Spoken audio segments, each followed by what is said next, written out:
Inanunsyo ngayon ng Department of Interior and Local Government o DILG na maituturing umanong number 1 most wanted person sa Pilipinas ang negosyanteng si Atong Ang.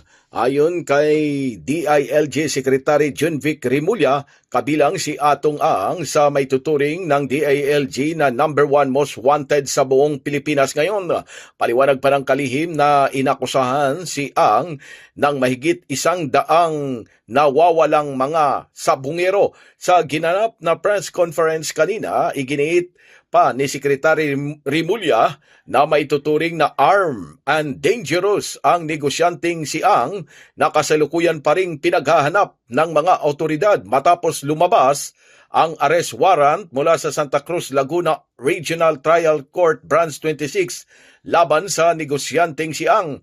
Paliwanag pa ng kalihim na kahit sabihin na na-cancel ang firearms ni Atong Ang, ay bumabiyahe umano ito ng madalas nang hindi kumukulang ng 20 mga bodyguards parati. Sanay umano ito sa marahas na pagharap sa mga otoridad at sanay din anya ito sa marahas na paraan para masolusyonan ang kanyang mga problema.